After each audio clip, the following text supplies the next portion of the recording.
Anfitriones Alejandro Esteban, Radamés García y Carlos Manuel Estrella.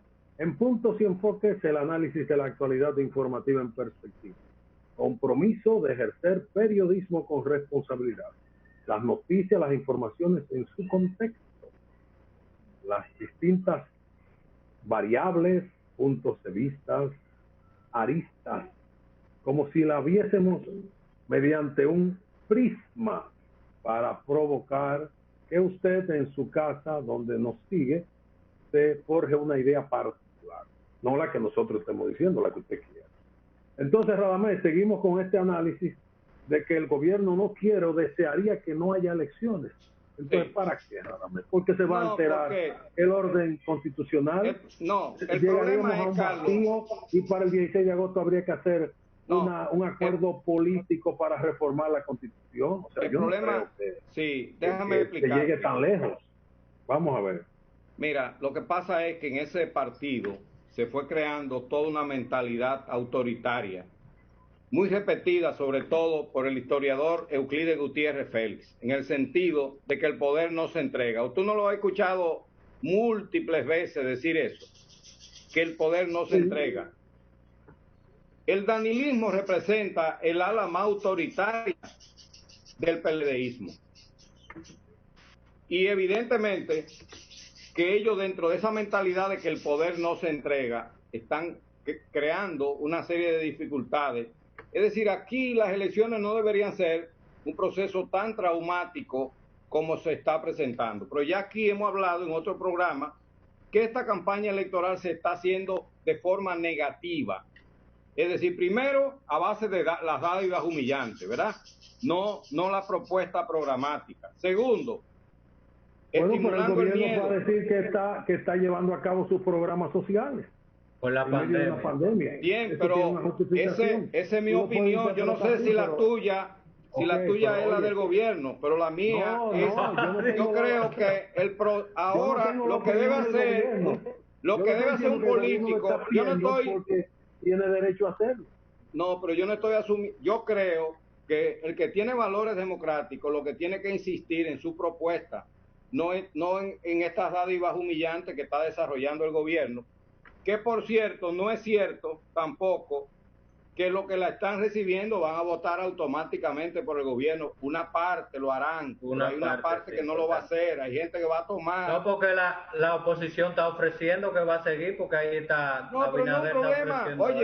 Oye, no es un problema, porque es que la gente cree que el problema es porque uno va a ofrecer más que otro. No, la gente tiene conciencia, o es que estamos subestimando la conciencia democrática de este país.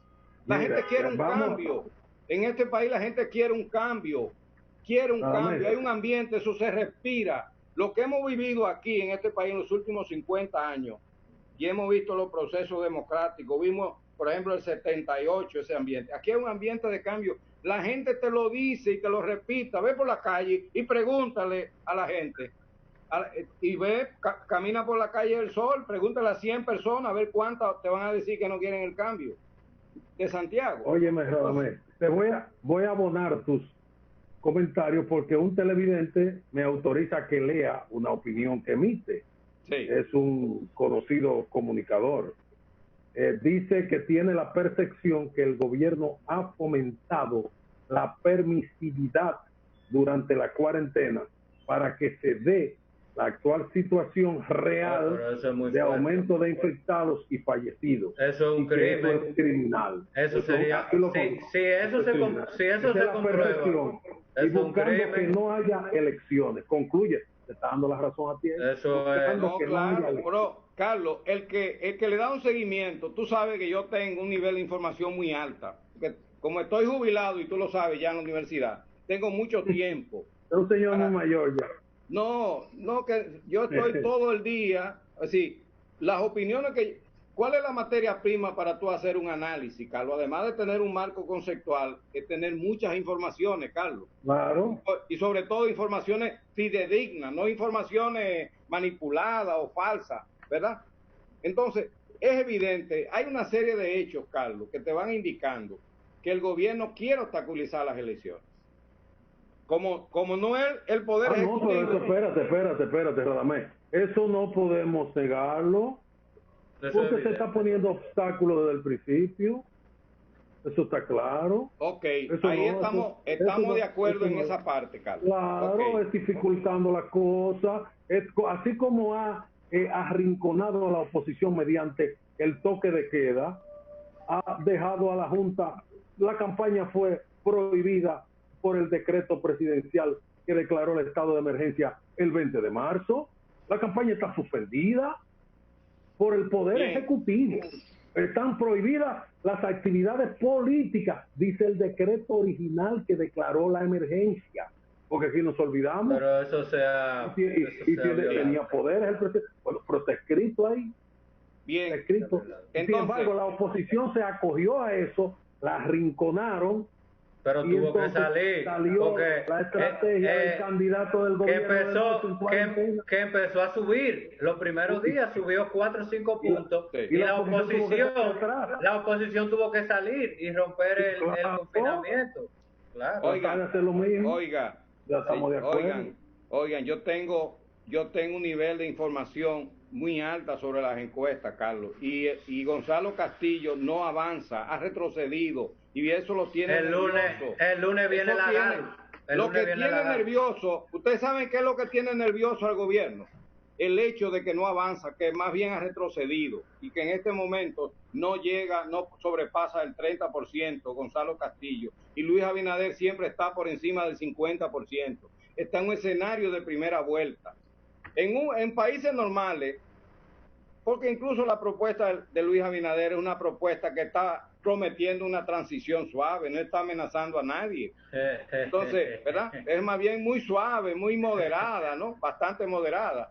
Entonces, yo creo que lo que tenemos que hacer es unas elecciones, que ganó, y hacer una transición no traumática, ¿verdad? Pero el gobierno se resiste, está nervioso, quieren eternizarse en el poder y están obstaculizando. Como no pueden impedir las elecciones, porque la Junta la que decide si se hacen o no las elecciones, no el Poder Ejecutivo, entonces quieren promover que la abstención a través de la pandemia, es decir, asustando a la gente, creando el pánico, y eso que ustedes han señalado, de esa promoción, esa publicidad del Palacio, es una de muchas evidencias, no es la única. Porque los mensajes contradictorios que está dando el ministro de Salud Pública, así lo dicen. ¿Qué dijo él ayer? Que las clínicas privadas tardan hasta 3 meses en dar las informaciones. ¿Ustedes no vieron eso ayer? Espérate, hay otra realidad que es insoslayable sobre el aumento de los casos en las clínicas. El caso específico de Santiago, lo comunicado. A conocer que están ocupadas todas las plazas para pacientes positivos o con sospecha o síntomas de que tienen el COVID-19. Eso es un hecho que lo han dado a conocer las clínicas, inclusive, no es una información que la ha dado el gobierno. Pero es más, yo creo que el gobierno no la ha aprovechado oficialmente. No, yo lo que creo es, Carlos, que se ha manejado irresponsablemente y de forma politiquera el tema del coronavirus. Si eso se hubiese manejado de manera más profesional, las medidas fuertes había que tomarlas al principio, ¿verdad? Como aquí muchas veces señalamos, las medidas enérgicas. Ese era el planteamiento de la asociación del Colegio Médico Dominicano reiteradamente, pero al Colegio Médico Dominicano nunca se le ha escuchado y ha sido un actor pasivo que ha sido echado de lado por el Ministerio de Salud Pública, ¿no? Se ha anulado prácticamente la incidencia. Si el ministro de Salud Pública en 90 boletines y casi ese mismo número de comparecencias públicas ha mencionado colegio médico, asociación médica en 5 veces. Es mucho, eso es mucho. Yo voy a dejar el programa. Si él lo ha mencionado más de 5 veces, yo dejo el programa. Es mucho. Una o dos quizás. Y cuando se lo mencionan a él, lo obvia entonces. Nunca ha tratado de responder. Solo se refirió en una oportunidad cuando un sector del Colegio Médico de Santiago denunció irregularidades con el tema del COVID-19 y él dijo que había hablado con el presidente del colegio y que estaban desautorizados esos médicos de Santiago que estaban dando estas declaraciones. La única vez. Y de eso hace como 2 meses. O sea, es cierto, realmente. Lo que tú dices, te estoy dando la razón, pero tenemos que señalar hechos concretos. La perspectiva. No, el Estado Bueno, hoy un comunicador... Él se desacreditó. Después de lo del peregrino de Puerto Plata, él se desacreditó. Es un político más. Eso está clarísimo. Evidentemente que hay más pruebas, al hacer mucho más pruebas, hemos descubierto más casos. Lo que se planteaba era que esa gran cantidad de pruebas, esas pruebas masivas, se hicieran al principio, porque ahí desde un principio hubiésemos detectado un mayor número de casos. Entonces, se están aumentando ahora, y cada vez que usted tiene más pruebas, entonces va a tener más infectados. Pero esa prueba masiva se habló al principio, y ahí perdimos tiempo. Entonces se están aplicando ahora. Y ahí, solamente si el gobierno, Carlos, si el gobierno tuviese ganado estas elecciones, quisiera estas elecciones, pero como la tiene perdida, no la quiere. Vamos al boletín, vamos a dar los datos que son oficiales. Hoy se realizaron, o sea, en las últimas 24 horas, 2.584 pruebas. Antes no se hacía esa cantidad.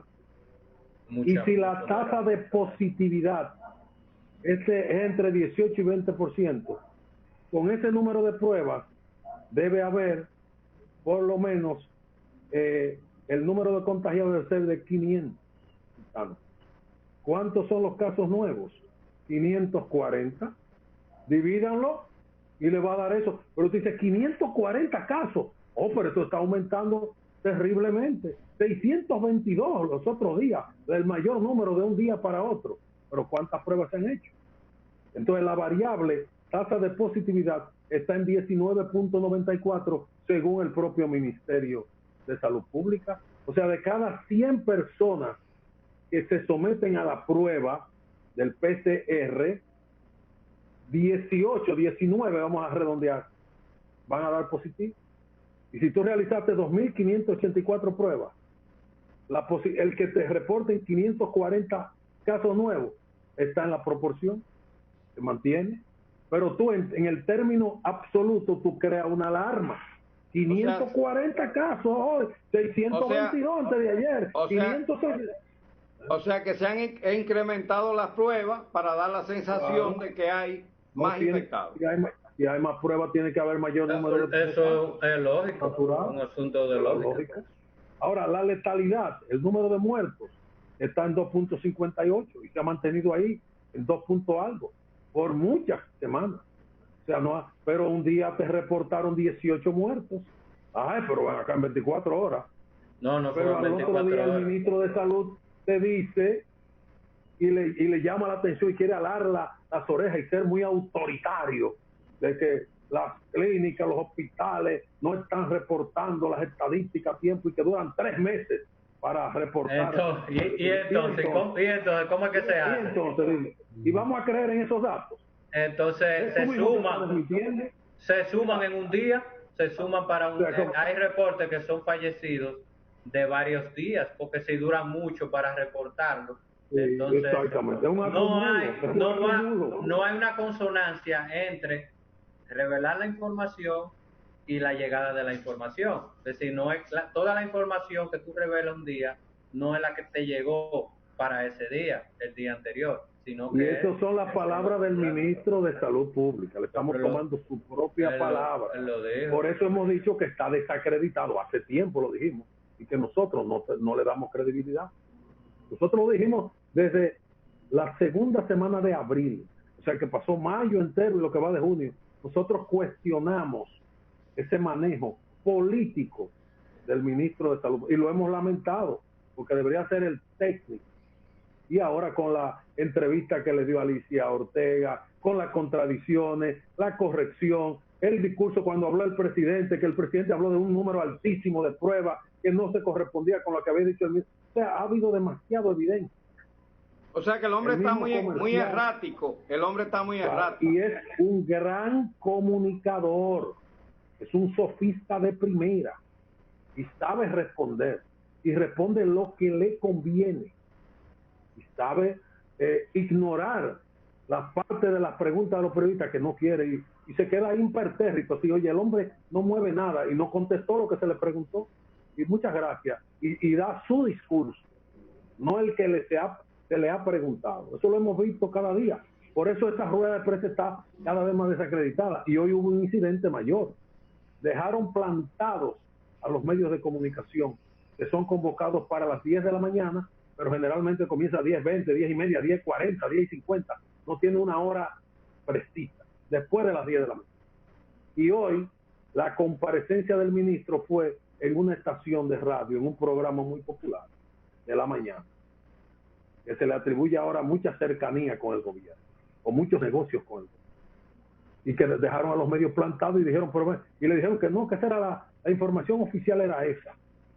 Él había preferido ir a ese espacio de radio de la mañana para desde ahí dar los informes y que le preguntara la gente. Entonces, ahí. Y ahora, hasta la semana pasada, la comparecencia había perdido tanto interés que se hizo 3 veces a la semana, lunes, miércoles y viernes. Él anunció el lunes que a partir de esta semana era todos los días otra vez, de lunes a viernes. Desde el domingo se produjo el cambio. Hay un manejo. Desde el domingo se produjo. Se ha perdido. No hay crédito. Y el interés. Hay días en que los periodistas no quieren ni preguntarle a él tampoco. Porque el orden de las preguntas o los turnos se asignan el día anterior. Y hay días en que quienes manejan eso están pidiendo que quienes quieren preguntar, que no hay turno. O sea que, y había gente que iba ahí también a preguntar para figurear y para ir a alardear y a alabar al ministro, que usted está haciendo una gran labor, etcétera, etcétera. Usted está haciendo la labor que usted tiene que hacer. Y yo diría que no es grande ni pequeña, que ahora es política, más que técnica sanitaria. Pero vamos a dejarlo ahí. Puntos y enfoques. Nueva pausa. Aquí, periodismo con responsabilidad.